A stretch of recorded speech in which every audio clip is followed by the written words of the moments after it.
Hello, good morning, children. Today we'll start the chapter of history, that is the age of industrialization. Age of industrialization. This is meant for both NTSC and non NTSC.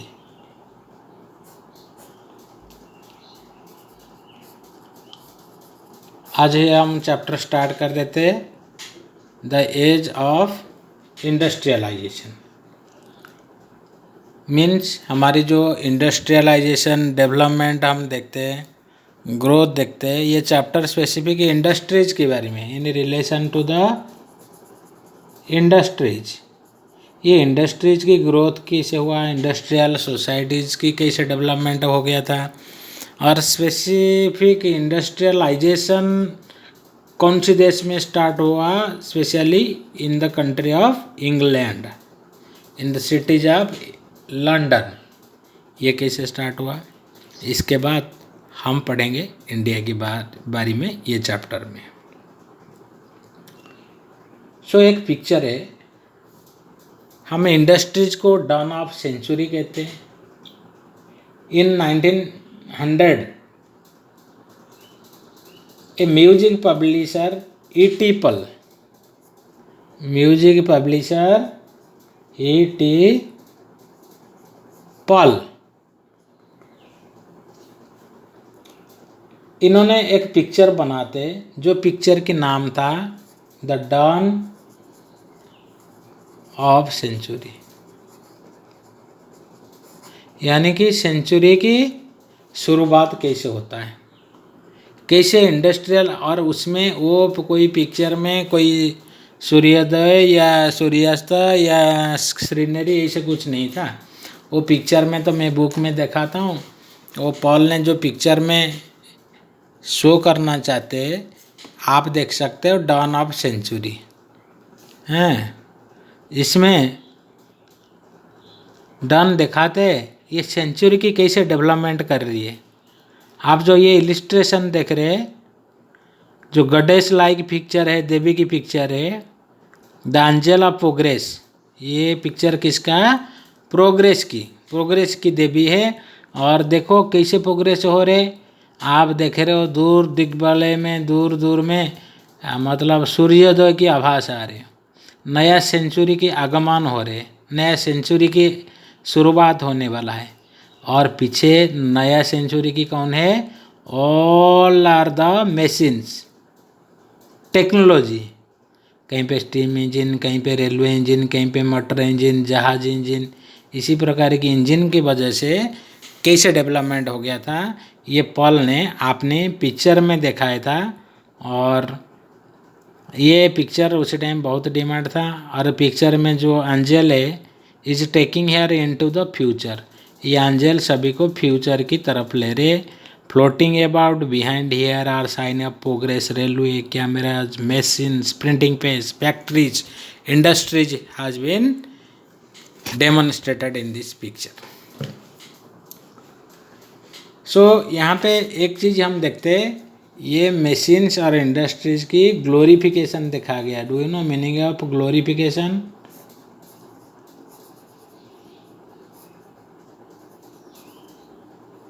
बढ़ाई करना glorification मतलब बस industry की वजह से। और उसी time industry की जो शुरुआत हुआ, एक्चुअली बात तो यही है, जब इंडस्ट्री एज की शुरुआत होता है हमारी मॉडर्न एज तभी से स्टार्ट हुआ है। डेवलपमेंट की जो एरा है उसी टाइम ही स्टार्ट हुआ था, है ना। डेवलपमेंट उसी टाइम स्टार्ट हुआ था, उसी टाइम तो हम एंशिएंट के मिडिएवल पीरियड में थे। और ये पिक्चर और अच्छे से करते। और एक पिक्चर भी है बुक्स में, आप देख सकते हो कि जो मॉडर्न एज की किसी प्रकार की शो करता है। देखो आप यहाँ से देख सकते हो बिल्डिंग कंस्ट्रक्शन, ये बिल्डिंग बना रहे, हाँ ये रेलवे और जब bridges construction, these are the scientific और टेक्नोलॉजिकल एडवांसमेंट, और इसी को कहा जाता है कि डेवलपमेंट। दीज इमेजेस जो अभी पढ़ रहे थे, ये images offer us a trumpet account of the modern world. ये इमेजेस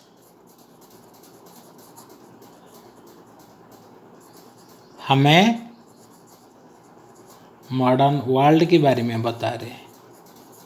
अभी जो बताया था कि मॉडर्न वर्ल्ड, इंडस्ट्रियल वर्ल्ड को ही मॉडर्न वर्ल्ड कहा जाता है। Technological changes, rapid technological changes, innovations, machines, factories, railways, steamships, these are the basic keys for the development. History of industrialization thus becomes simply a story of development. तो हम industrialisation की story क्यों पढ़ते हैं? That was the history of development. इसके through हम development पढ़ सकते हैं। And the modern age appears to be wonderful time of technological progress. अब हम ये चैप्टर में पढ़ना है कि ये इंडस्ट्रियल की शुरुआत कैसे होता है, जो इंडस्ट्री फैक्ट्री कैसे होता है।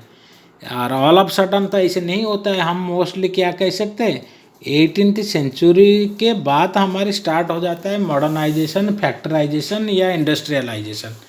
और इससे पहले तो सब हाथ में बनाते थे, मैनुअल प्रोडक्शन हो रहा था। लेकिन एक बात हम कह सकते हैं, उसी टाइम में whatever it was produced there was on international market also. कौन सी मार्केट ये था?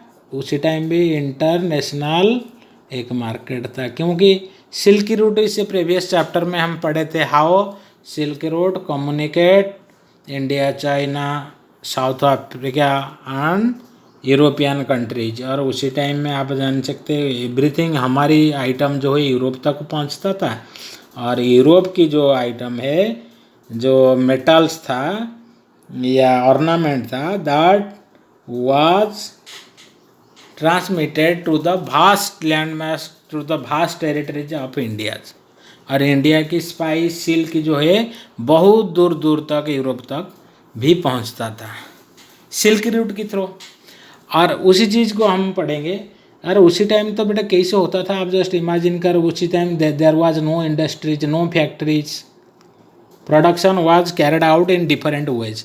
लेकिन बात तो यही है कि हमारी चीज़ चाहे इंडस्ट्रीज में प्रोडक्शन हो या घर पे प्रोडक्शन होता था, लेकिन उसी टाइम कहाँ तक पहुँचता था? यूरोप तक पहुँचता था। और इसी प्रकार की जो नॉन इंडस्ट्रियल प्रोडक्शन को ही जब इंटरनेशनल एक मार्केट था, और इंटरनेशनल मार्केट को चीज़ सप्लाई करते थे लोग, और not by industrial progress, by manufacturing at there home and manually produced goods and services. और उसी को कहते हैं proto industrial period. Proto-industrial period means where goods and services were not produced in factories, in cities, but it was produced in village areas, rural areas, remote areas, and by family members. And it supplied the goods to the international market also. ये कैसे होता था proto industrial period में? अब हम आज की period में यहीं स्टार्ट करना है, यहीं पढ़ना है। बिफोर इंडस्ट्रियल रिवॉल्यूशन, अब हम देखते हैं before industrial revolution. Industrial revolution के बाद तो इंडस्ट्रियलाइजेशन हुआ था, लेकिन इसके बाद कैसे हुआ था ये देखना है।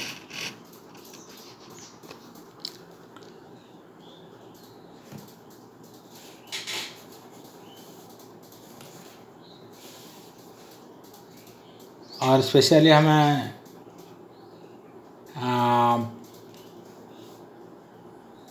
अगर हम 17th 18th सेंचुरी की बात करेंगे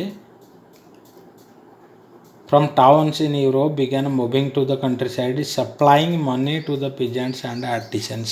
प्रोटो इंडस्ट्रियल पीरियड में बेटे मर्चेंट्स की इम्पोर्टेंट रोल था. Do you know merchant very well?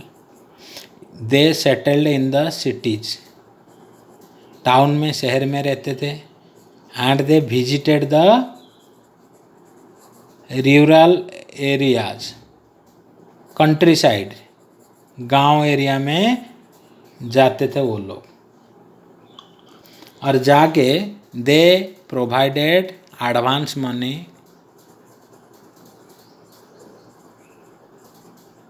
To peasants, farmers, artisans, those who supplied their goods for their trade. Country side में जाके मर्चेंट लोग एडवांस दे रहे थे किसान को, आर्टिसान को, छोटे मोटे जो कपड़े बनाते थे, कोई धागा बना रहा था, कोई कलर कर रहा था, इनको एडवांस देते थे. ये इंडस्ट्रीज को बेटा हमें इसलिए कहते हैं कि ये हम क्लॉथ के बारे में पढ़ रहे हैं, स्पेसिफिक क्लॉथ. आप जानते हो कपड़े की इंडस्ट्री, जब इंडस्ट्री चालू हुआ पहले ही कपड़े की इंडस्ट्री चालू हुआ, क्योंकि ये एक था चीज़ जो डिमांड था, जो सभी लोग पहनते थे. ठीक है ना. तो क्लॉथ की इंडस्ट्रीज हम स्टार्ट करते, directly indirectly will discuss about the cloth industries. किसान लोग रुई प्रोडक्शन कर रहे थे. कुछ किसान लोग रुई को खरीद करके उसको उन्होंने थ्रेड बना रहे थे, धागा बना रहे थे. और कुछ किसान थे वो धागा को, बंडल को लेके कलर करते थे. सो यहाँ पे हम देखें merchant visited to the door step of farmers. They stood with the farmers at the time of needs. पैसा की ज़रूरत होता है तो एडवांस देते थे मर्चेंट, ताकि किसान लोग अपना प्रोडक्शन प्रोड्यूस करने के बाद गारंटी के साथ उनको चीज़ दे सकता है. And merchants will take away to the cities. Cities में जाएगा, बड़ा सिटीज़ में जाएगा, फिर विदेश में जाते थे. ईस्ट इंडिया कंपनी था, उसी की इंग्लैंड में लेके बाहर कंट्री में जाके बेचते थे. This was the system and this also supply to the international market. और ये अर्बन, ये तो हो गया बेटे गांव एरिया में. और merchants they faced difficult situation in the cities, specially new merchant. जो लोग न्यू थे ना, अगर ये मर्चेंट लोग नया बिजनेस स्टार्ट करने के लिए शहर में जाते थे ना, उस शहर में जो पुराना गैल थे, पुराना क्राफ्ट्समैन थे, जिसको हम कहते थे अर्बन क्राफ्ट्स और guilds, they did not permit to the new merchant to the city. That was the cities were dominated by the specific merchants. शहर में नया मर्चेंट, नया लोग को कोई भी स्कोप नहीं था. ये जो पुराना लोग नया लोग को ना तो पसंद करते थे, ना आने के लिए देते थे. और नया आप बिजनेस करना चाहते हो, व्यापार करना चाहते हो, आप किसान के पास जाओगे तो वो ही जो शहर वाला जो merchant, they did not allowed, they did not like your entry also. तो इसी प्रकार की जो ट्रेड था दैट वाज लिमिटेड, और क्या कहते हैं उसको, monopolize, monopoly. There was association of producers. शहर एरिया में, मैं शहर एरिया कहता है कैसे होता था, there was association of traders, producers. गांव एरिया में जो प्रोड्यूसर, उनकी एसोसिएशन था. सारी गांव प्रोड्यूसर मिलके पर्टिकुलर मर्चेंट से एडवांस लेते हुए नेगोशिएशन करते और सारी चीज़ उनको देते थे. और शहर की बात करेंगे, शहर में भी सारी मर्चेंट्स की भी यूनिट था. They controlled over their production. Production के ऊपर फुल प्रोडक्ट कंट्रोल था. They regulated the competition.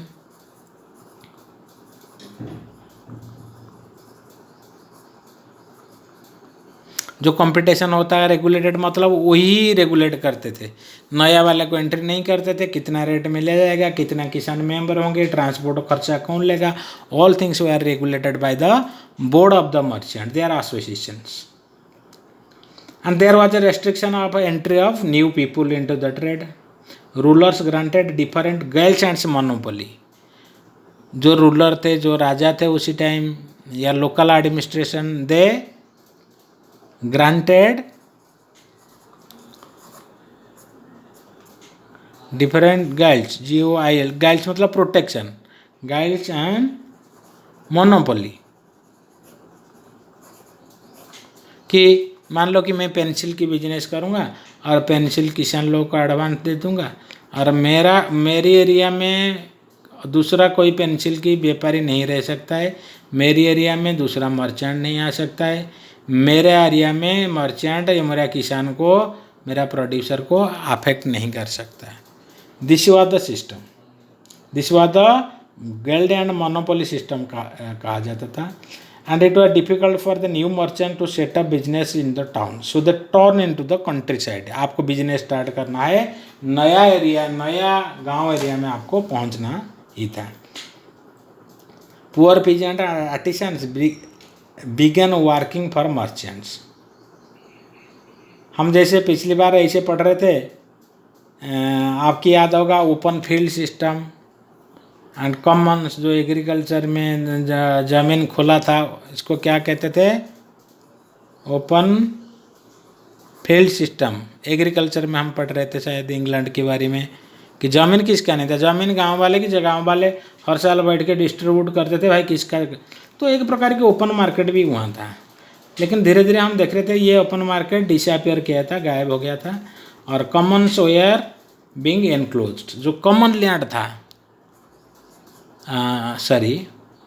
जो था कॉमन लैंड, कोई भी वहाँ पे खेती कर सकता है, ये धीरे धीरे बंद होने लगा ये कॉमन लैंड।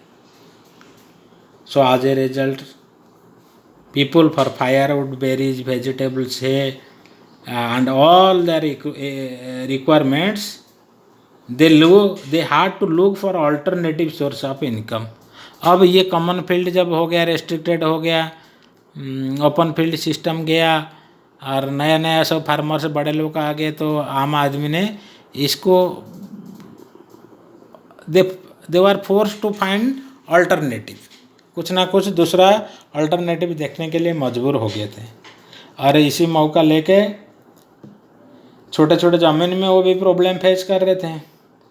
और इसी मौका में क्या होता है, ये जो मर्चेंट लोग आते हैं उनको एडवांस दे देते हैं, और ये इसका फ़ायदा उठाते हैं। किसान लोग छोटा मोटा ज़मीन में, जो भी ज़मीन उनको पास था उसी की ज़मीन में खेतीबाड़ी करते थे, मर्चेंट से एडवांस लेते थे, और गांव एरिया में धागा बना रहे थे, कलेक्शन करते थे, और जो रुई प्रोडक्शन करते थे, all the things they carry out. और इसमें डोमिनेंट रोल था किसका? मर्चेंट की। This was the system which supplemented their income also. Sinking income, किसका इनकम? कॉमन लोग की इनकम। कौन सप्लीमेंट किया? मर्चेंट्स। अब हम पढ़ेंगे इस पेज में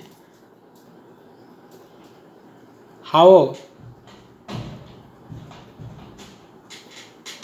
द सिस्टम वाज देयर। ये जो मर्चेंट वाला सिस्टम, वो कैसे सिस्टम था?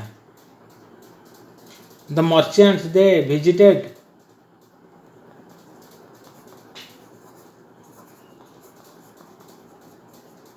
Different houses.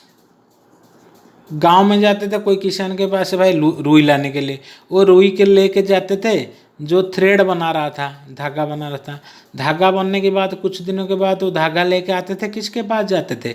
जो डाई करता था, जो कलर करता था, उसी के पास जाते थे। और कुछ दिनों के बाद कलर होने के बाद फिर जाते थे कहाँ पे? जहाँ पे वेबर्स थे, बनाने वाले, कपड़ा बनाने वाले, और पूरी परिवार उसी गांव में कपड़ा ही बनाते थे। और ये बहुत सारे मर्चेंट लेके वहाँ पे 8-10 परिवार को लेके देते थे कि भाई आप लोग हमारे जो थ्रेड है उसको भी आप कपड़ा बना दिया करो। We can see different phases of production ways carried out at different levels. आप देख सकते हो कि मर्चेंट लोग को कितना प्रॉब्लम फेस करना पड़ता था। मर्चेंट जो थे, बिजनेस वाले थे, जो तो प्रॉफिट अर्नर थे, इतना आसान से उनको प्रॉफिट नहीं मिलता था। स्टाफलर के पास जाते थे, जो स्पिनर वो कहते थे, यार्न प्रोड्यूस, थ्रेड प्रोड्यूस करने के लिए दूसरे के पास जाते थे, फुलर के पास जाते थे। और लास्टली वो लोग ये सारी चीज़ कहाँ लेके जाते थे लास्ट में? लंदन। जब पूरा फिनिशिंग प्रोडक्ट्स हो गया, कपड़ा हो गया, फोल्ड करके पैकेज करके they arrived at London city. London बड़ा बिजनेस सेंटर था, लंदन से बाहर कंट्री में जाता था या और कहीं से सेल होता था। This was the system of proto industrial man होता है proto industrial stage. Control by merchant once again, goods were produced by vast number of producers working within their family, within their farms, but factories were not in existence, and the merchants have to visited different phases. They have to visited different houses. Even merchants are having 20 to 25 workers were employed by each merchants. इन्होंने merchant से सब गुमास्ता agent appointment किए थे, 20-25 agent. ये लोग सारी काम को सुपरवाइज करते थे up to finished product, up to finished goods and services. और this was a system where weavers merchants they controls 100,000 workers. Merchant थे उसी टाइम की इंडस्ट्रीज। कब? During proto industrial period. Merchant they carry out their production, advance देना, collection लेना, इसी प्रकार की करना। Thank you very much. आज के लिए इतना। ये प्रोटो इंडस्ट्रियल पढ़ लो। I will give you some assignment, आप लोग को इसको करना। और मैं इसी को, डोंट वरी फॉर दिस, मैं इसी को आपके पास फोटो कॉपी करके भेज देता हूँ नीचे, आप उसको देख लेना असाइनमेंट के साथ। Thank you very much.